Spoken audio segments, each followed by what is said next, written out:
Hi, I'm Pete McMurray from MouthpieceSports.com. We're at Sullivan Steakhouse in downtown Chicago with our baseball legends, Eric Soderholm, Rich Nye, and Ron Kittle. Let's talk about the designated hitter. Should we get rid of it? Kitty, let's start with you.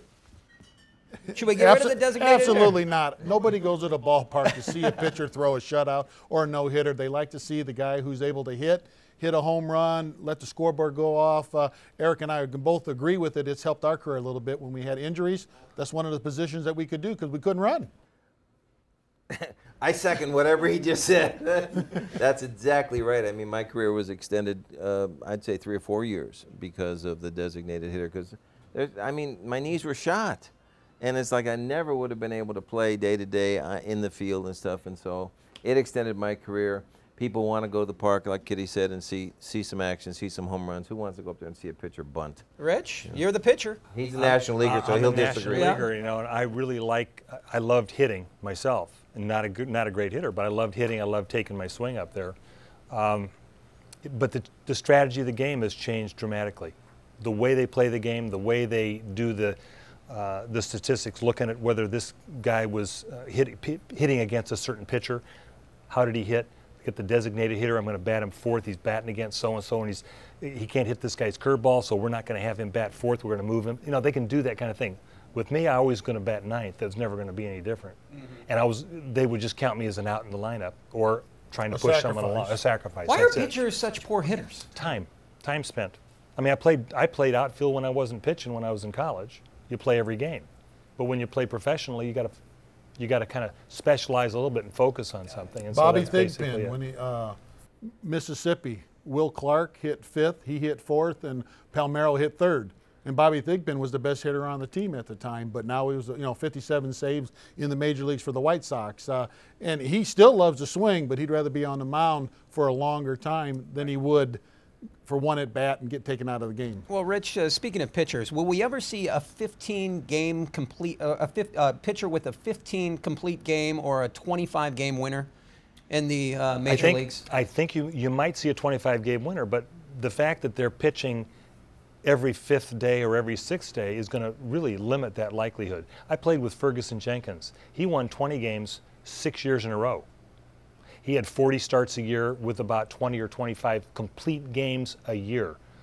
But he was getting paid some pretty big bucks then. I think once he got his 6th year, he made $100,000. Eric, how about you? Will we see a 25-game winner or a pitcher pitch 15 complete games? And he played with Wilbur Wood. Well, yeah, that's true. I did, and he could go out there with a knuckleball and pitch every day. It seemed like, but that's so rare now. I mean, Josh Becker won 20 games last year for a fabulous team, the Red Sox, and with the specialty guys coming out of the pen now, you know, I just don't see that happening. You know, it's just I don't know. Maybe Richards, maybe we'll see a 25-game winner, but I doubt it. Kitty? You're not even going to see too many pitchers throw 200 innings anymore. Right. That's the limit right there. So if your team is scoring ahead, you know, early in the game, you're winning 6-0 by the 6th. When you get taken out of the game, they may not get a lot of wins because they're bringing in so many other people. Like Mark Burley, he has a chance. He's a gamer. He threw 200-plus innings. He could win 20 games easily, and he can, you know, the way he pitches, but you know, you got to score runs for him also. Yeah.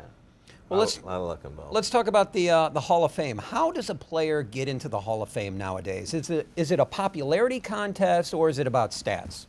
I think it's about stats. I mean, it's you got to have some awfully good stats because there's some good players out there, guys like Bill Buckner and Andre Dawson and Ron Santo and stuff that are falling short. Are they popular guys? Sure, they were popular guys, but the stats there's some kind of little level there that I'm not sure what it is with the guys that vote, but it's you got to kind of like be in that upper bracket, I guess. And I guess those guys, as great as they were, just a little bit short. I mean, Buckner almost had 3,000 hits, and he was a great player. You don't even hear anybody talking about him. Yeah, but the guys ahead already in the Hall of Fame from years ago, Babe Ruth era, they set some astronomical numbers. So the bar is up to the top with different things. I got in the Hall of Fame for $10.95. You know, I bought a ticket like anybody else who walked in and took a tour. And if you're really good, they'll take you downstairs and see all the old stuff. But You know what? It was probably all of our dreams. Once we put on a uniform, we play competitive ball. You hear stories about Hall of Famers. We played with some good, famous people who were in the Hall of Fame. And you wonder what makes them. Eric said, you got to stay healthy. You got to stay, at least play 15 to 20 years in a game. Sure. You know, so you got to be competitive and put up good numbers year in and year out. Ron Santo, I grew up a Cubs fan.